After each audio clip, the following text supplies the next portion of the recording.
Good morning students. अब मैं एक नए कंसेप्ट को पुश कर रहा हूँ, that is the concept of formation of a differential equation.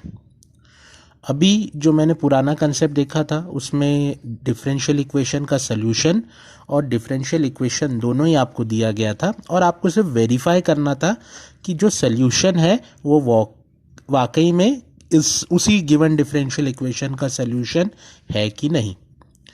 अब आपके सामने एक नेक्स्ट वैरायटी ऑफ क्वेश्चन जो कि इस चैप्टर में इमर्ज होता है, that is formation of a differential equation.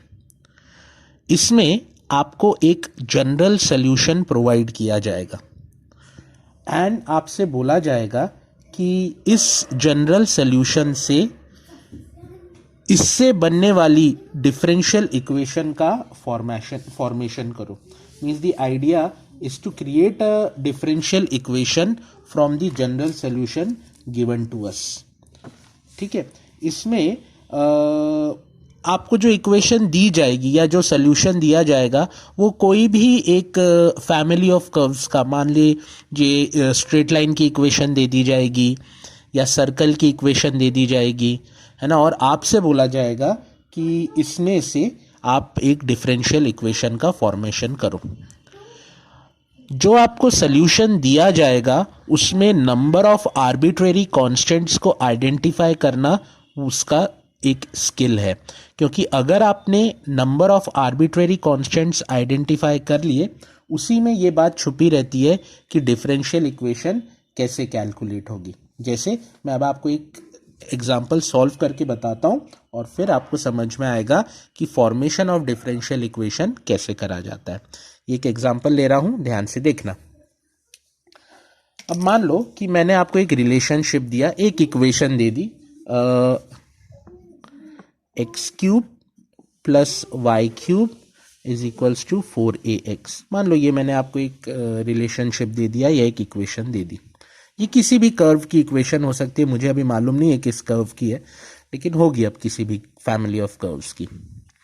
तो इसमें आपने आइडेंटिफाई करा कि कितने आर्बिट्रेरी कांस्टेंट है। मुझे सिर्फ एक ही जगह आर्बिट्रेरी कांस्टेंट दिख रहा है, वो है ए, जिसका प्रेजेंस एक ही बार आ रहा है।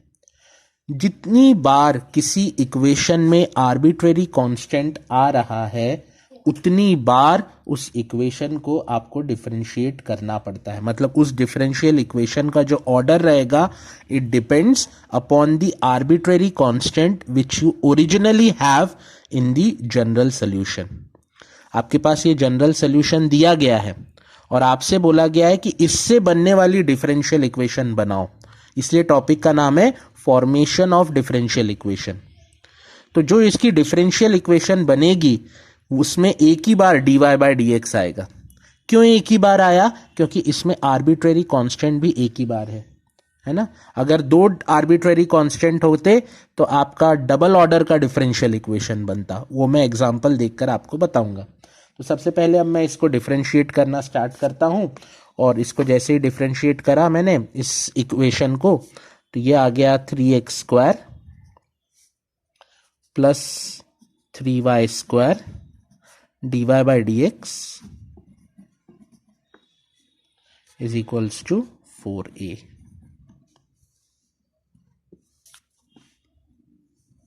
ठीक है, अब ये जो 4a की वैल्यू है, ये जो 4a की वैल्यू है ये मैं इस ओरिजिनल इक्वेशन में सब्सटीट्यूट कर दूंगा, क्योंकि 4a मेरा आर्बिट्रेरी कांस्टेंट है जिसमें a मेरा आर्बिट्रेरी कांस्टेंट का वैल्यू है।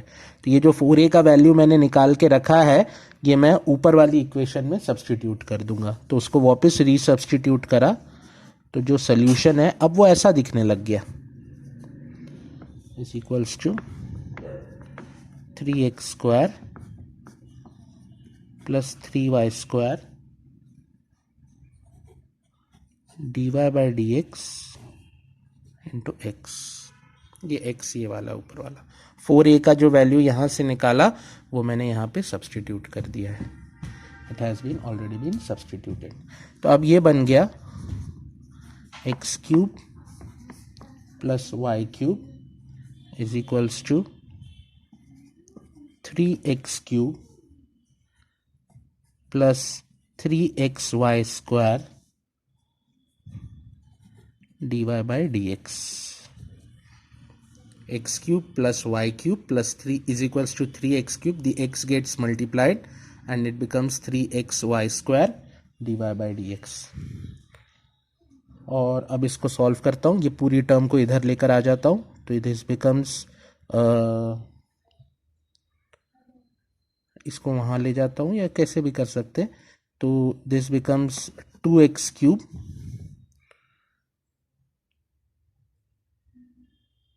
Minus y cube plus 3x y square dy by dx is equal to 0. तो ये जो मेरा सोल्यूशन आया, ये जो मेरा इक्वेशन बनकर आया, this is the differential equation from the given solution, है ना. अब ये बात हमेशा ध्यान रखना कि किसी भी सोल्यूशन, आपको अगर कोई सोल्यूशन दिया जाए और आपसे बोला जाए उससे डिफरेंशियल इक्वेशन का फॉर्मेशन करो, तो सबसे पहले ये बात देख लेना उस सोल्यूशन में कितने आर्बिट्रेरी कांस्टेंट प्रेजेंट है. जितने आर्बिट्रेरी कांस्टेंट्स का प्रेजेंस आप आइडेंटिफाई कर पा रहे हो, उतनी बार वो सोल्यूशन डिफरेंशिएट होगा और उसकी वैल्यू रीसब्स्टिट्यूट होती जाएगी.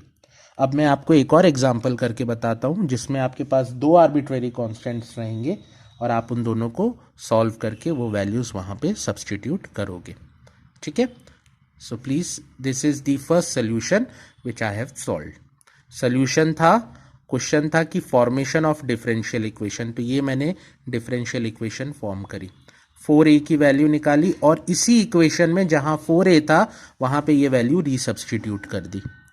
रीसब्स्टिट्यूट करने के बाद में ये फाइनल डिफरेंशियल इक्वेशन मेरे सोल्यूशन में बन के आ गई. Is this part clear to all of you? अब नेक्स्ट वाला करता हूँ, ध्यान से देखना, है ना. इसमें अब दो आर्बिट्रेरी कांस्टेंट का एक एग्जांपल करके बता रहा हूँ, please see to it.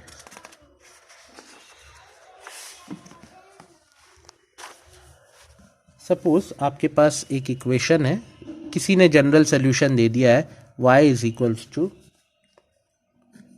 a e की power x plus b e की पावर माइनस x. आपको किसी ने ये सोल्यूशन दे दिया. अब आपसे बोला गया कि find the differential equation for a family of equations. ये फैमिली ऑफ कर्व्स है और जिसमें you can easily identify there are two arbitrary constants, one is a and the other is b. मतलब इससे जो डिफरेंशियल इक्वेशन बनेगी उसका order of differential equation 2 आएगा, क्योंकि यहाँ पे दो आर्बिट्रेरी कांस्टेंट्स हैं. ठीक है.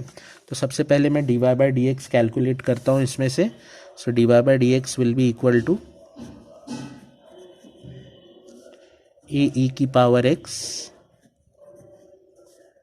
माइनस b e की power minus x.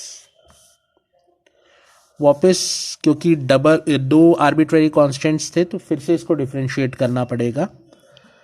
d2y by d x square is equals to a e की power x plus b e की पावर माइनस x, है ना. मतलब आपको ये मिल गया d2y by d x square is equal to y.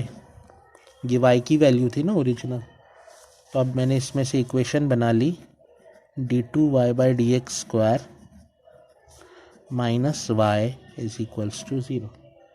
तो ये मेरी डिफरेंशियल इक्वेशन है फॉर दिस सोल्यूशन. टॉपिक का ही नाम था formation of a differential equation, तो मैंने यहाँ पे डिफरेंशियल इक्वेशन का फॉर्मेशन करके रख दिया है. ठीक है. This is the formation of the differential equation जो कि उस सोल्यूशन से बाहर निकाला गया.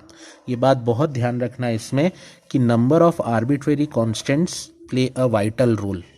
जितने आर्बिट्रेरी कांस्टेंट्स प्रेजेंट हैं उतने बार आपको डिफरेंशिएट करना पड़ता है ना. और वो जो वैल्यू रहती है फिर जो आपकी सॉल्व करके आती है उस सोल्यूशन में से, उसको आप एडजस्ट कर दो and you will get the final differential equation. Is this part clear? ठीक है. Thank you.